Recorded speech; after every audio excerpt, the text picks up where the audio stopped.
The name William Wallace is forever intertwined with the love affair that he had with Marion Braidfute. If you're familiar with the movie Braveheart, the woman Marian, who was his girlfriend, lover, wife,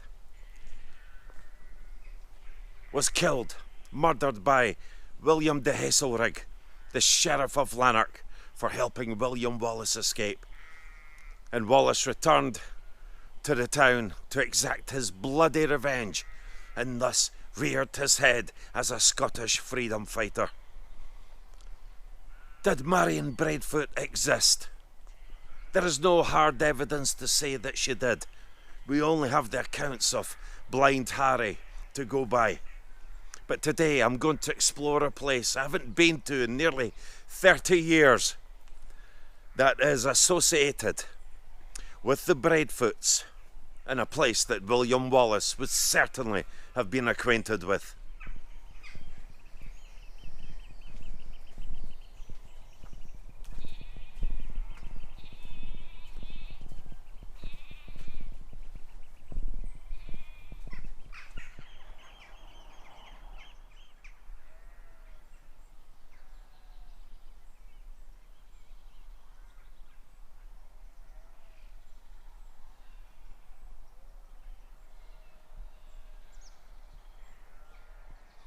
Very close to a place called Lamington, not far from the River Clyde in this Lanarkshire valley.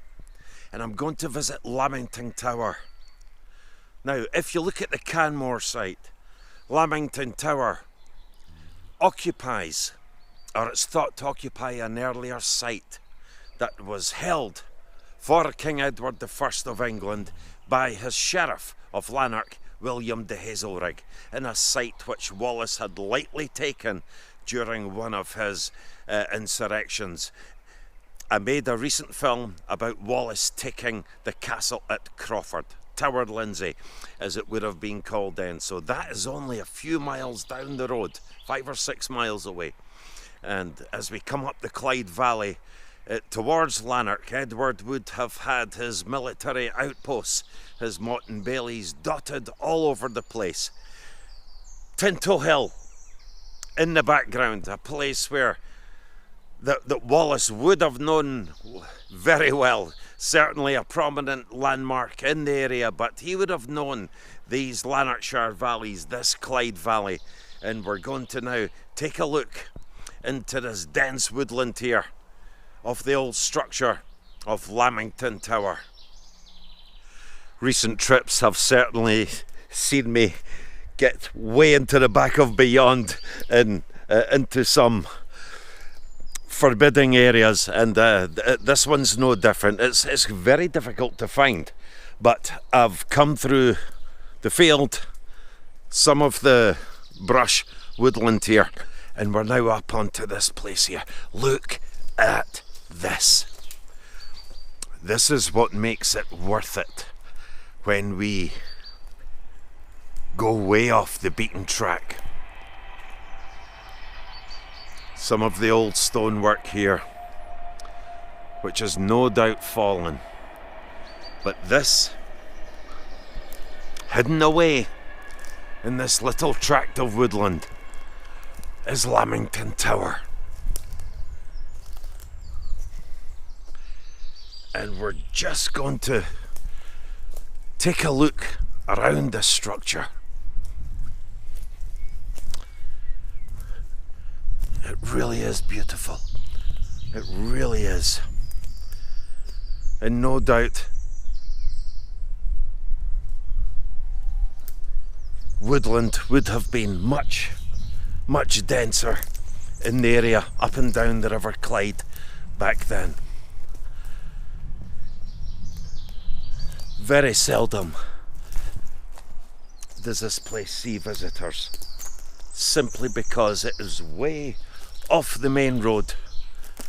Quite difficult to find. Look at that beautiful curtain wall.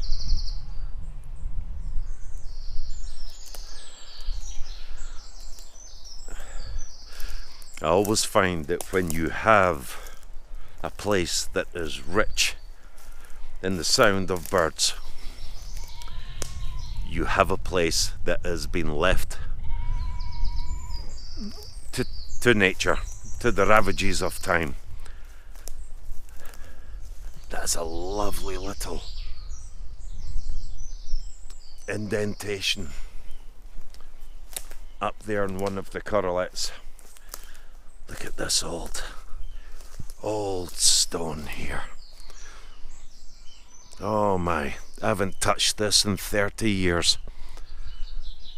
Wow, it's so good to be back on. So that is half my life ago. I'm 60 years of age at the moment. I won't say old, because I'm very young at heart and young in all of my ways. But it's half my life ago since I was here. Look at this absolute beauty. And I've forgotten how beautiful it was. Oh, this is what it's all about.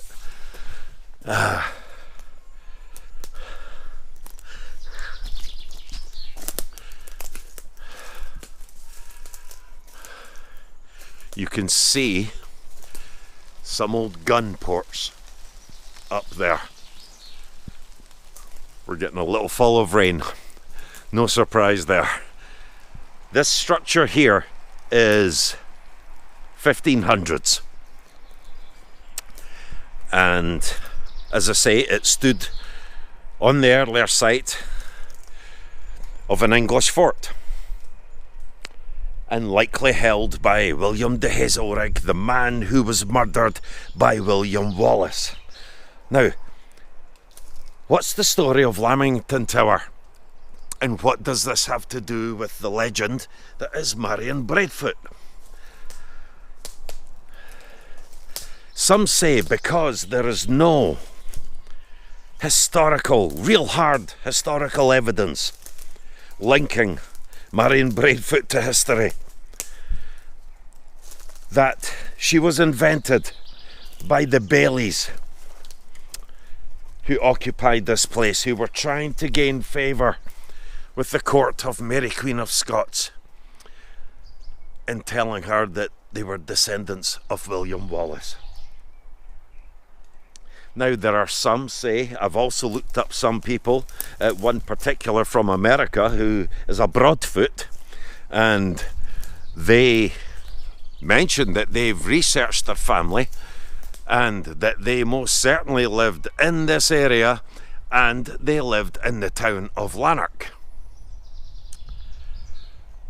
Legend also has it that Marion Braidfute bore Wallace a son.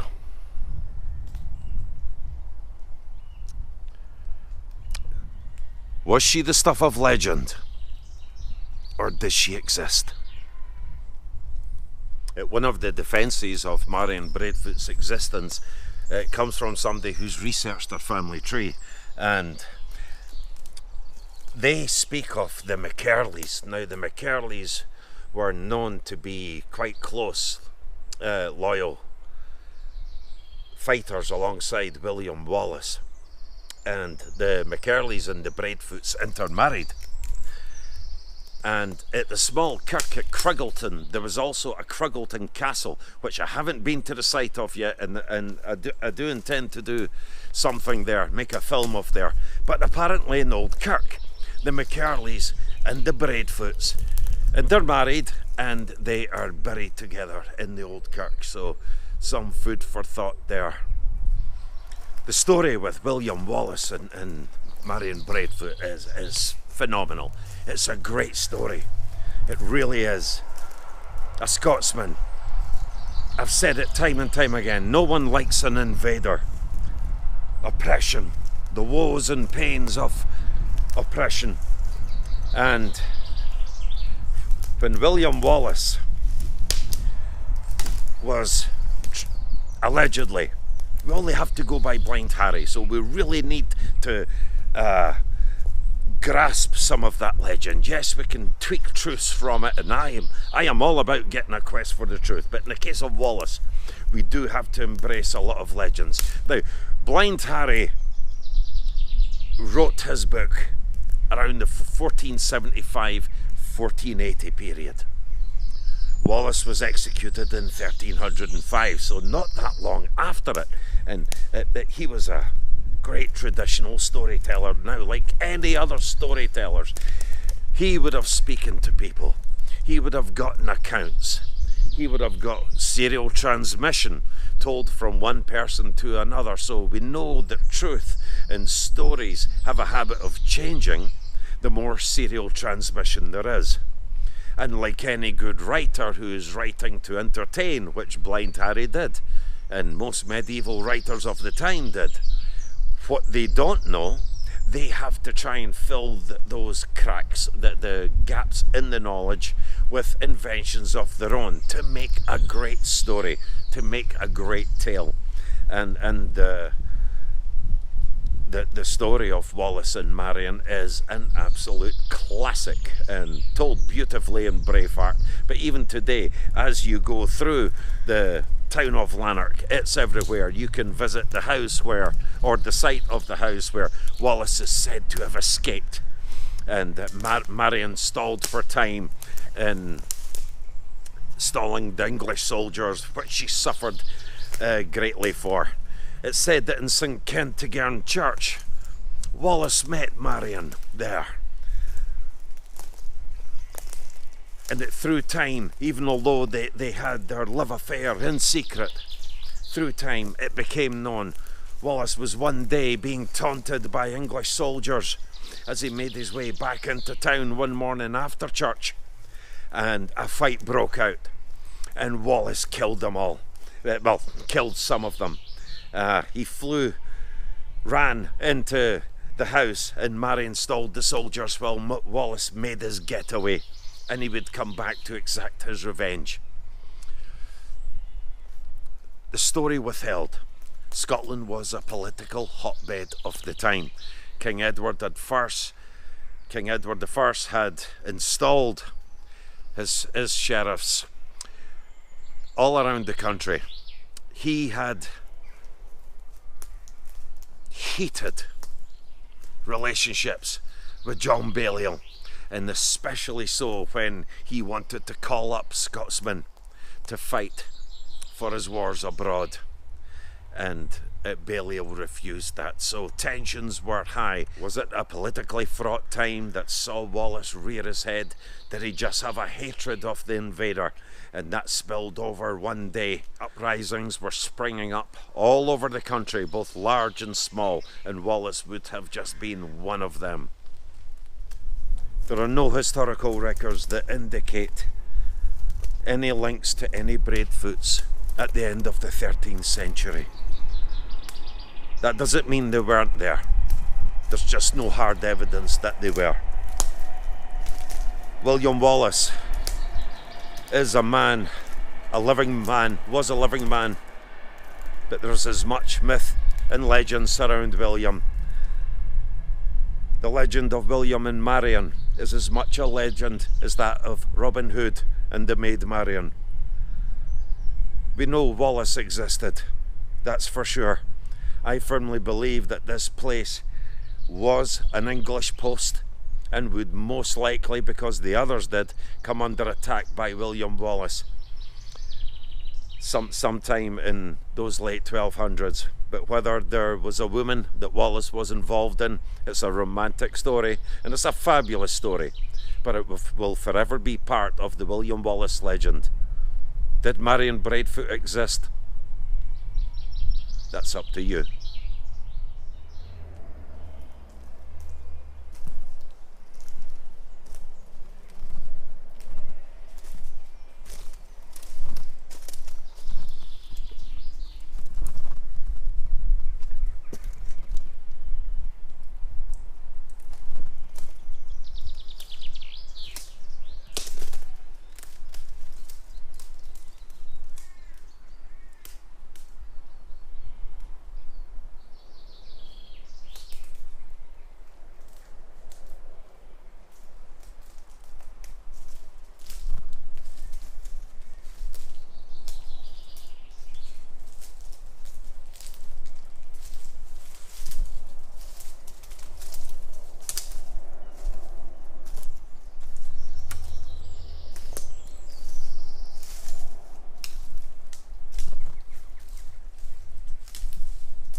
Now this church here that you see at the moment was built in about 1720, 1721 I think it was.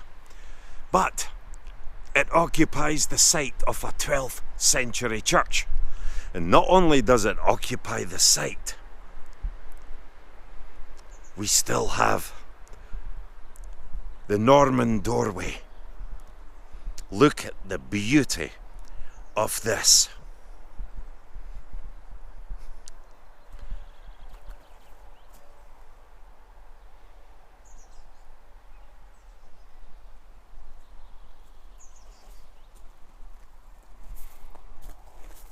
The stonework here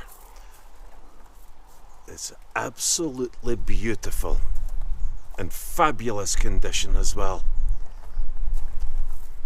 But what I like most about this, apart from the fact that we have a great Norman relic right in front of us, this was the 12th century and would have been 13th century door to the church. If William Wallace had been here in Lamington, he would have walked through this door into the church. Now, I am about 5'11" and a half. I dare say, so I come up to just under here. With a man with William Wallace's repute for size and stature, I think he would have had to stoop quite low to get into there. He'd certainly have to bend over at the waist to get in. But this is an absolutely beautiful relic to the 12th century church, and how they've kept it and incorporated it into this more modern building is credit to themselves. It really is. This is a beautiful old Norman doorway. It really is.